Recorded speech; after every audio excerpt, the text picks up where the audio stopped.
tahu takdir kehidupan kita sudah diatur oleh Allah, tapi terkadang kita nggak terima gitu ya dengan takdir. Buka kitab Nasihud Diniyah wal Wasail Imaniyah punya Imam Haddad, di awal-awal ada di bagian pinggir bawah itu tulisan namanya Ihtijaju bil Qadri, mengkambing hitamkan takdir kalau bahasa kerennya itu, atau kalau bahasa gampangnya menyalahkan takdir. Imam Haddad dalam kitab tersebut menjelaskan orang yang menyalahkan takdir itu dosa ucapannya lebih besar daripada perbuatannya.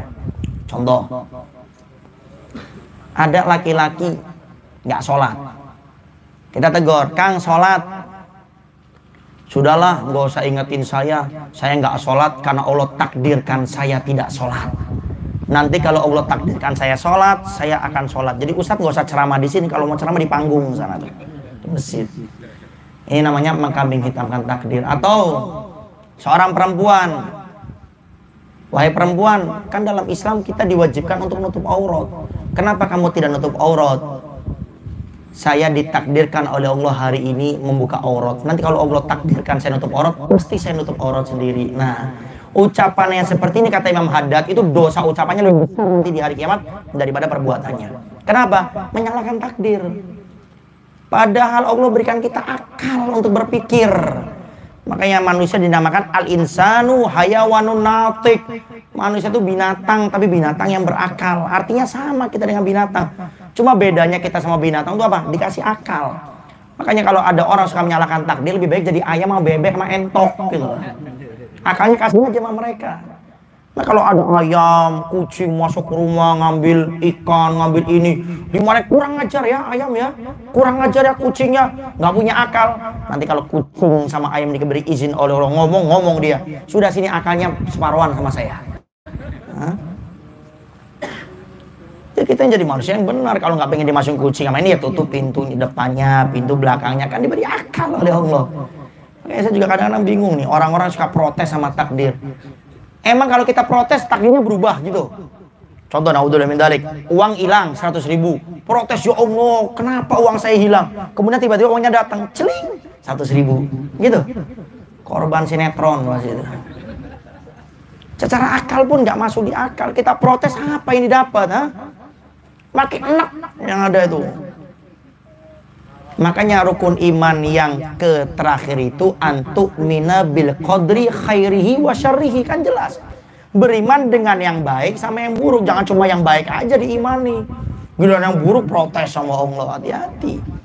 Maka dikhawatirkan nanti itu bukan hanya dosa besar, tapi takutnya nanti sampai keluar daripada iman. Kenapa? Tidak beriman dengan ketentuan Allah yang tidak baik. Ya. Kemudian yang kedua yang perlu diingat, takdir itu semuanya sudah ditentukan, tapi jangan pernah menyalahkan takdir. Kenapa? Karena yang menentukan takdir kita diri kita sendiri.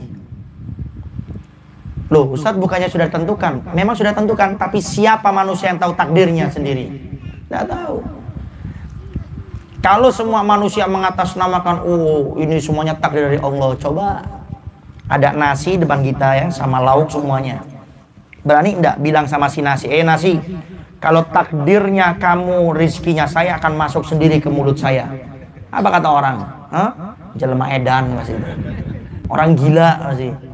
Kan diberi akal oleh Allah, ada usaha, ada ikhtiar di sana.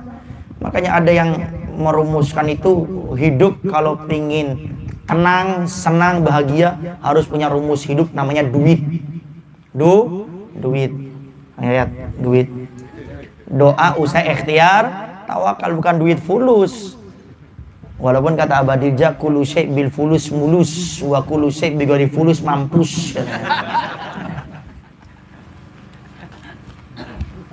Memang kita tidak butuh dengan uang, tapi segala sesuatu butuh uang. Kalau Anda merasa butuh dengan uang, kenapa Anda tidak merasa butuh dengan yang memberikan uang kepada Anda, yaitu Allah? Harusnya kita lebih merasa butuh sama Allah. Kayak beliau nih di tempat ini, masya Allah, saya kalau dikasih di sini juga mikir, oh, ini sekaligus buat kholwat sini nih, enak ini. Ya. Jadi Kang Yayat kalau suka kholwat, kamu gak usah jauh-jauh kok, mana ke Papua, kejauhan, sini aja. Tinggal nanti mau ember sama air, barangkali belum ada airnya. Atau mau praktek pakai tisu bisa nanti tayamum. Ala kulli hal, ya. Jadi sekali lagi tidak tahu kita ini takdir kita seperti apa. Cuma yang jelas Allah memberikan kepada kita akal untuk memilah dan memilih. Makanya dikatakan hidup itu memilih, bukan hanya menjalankan. Ada orang-orang, oh hidup saya cuma menjalankan hidup, Ustaz. Tidak ada. Hidup kita memang berjalan, tapi kita diberi hak oleh Allah untuk memilih. Mau hidup bahagia atau hidup sengsara, pengen hidup tenang atau tidak tenang, kita yang menentukan. Bayangkan, luar biasa ini ayat kalau kita renungi. Allah berfirman, innallaha la yughayyiru ma biqaumin hatta yughayyiru ma bi anfusihim. Allah tidak akan mengubah satu kelompok seseorang kecuali sampai dia berusaha untuk mengubahnya dengan sendirinya. Coba, Allah tidak akan mengubah sampai dia berusaha.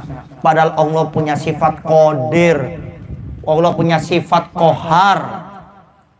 Allah bisa menentukan apapun. Tidak boleh ada yang bisa ngatur Allah, intervensi Allah. Tapi untuk mengubah keadaan suatu kelompok, Allah batasi sifatnya. Sok, silakan kamu berusaha. Nanti kamu bisa mengubah hidupmu sendiri. Artinya apa? Kita berusaha, hasilnya serahkan kepada Allah. Saya usaha ya Allah, tahun ini saya ingin menikah ya Allah. Saya usaha, ternyata nikahnya 10 tahun ke depan. Ya sudah, hasilnya seperti itu. Wallahu a'lam bishawab.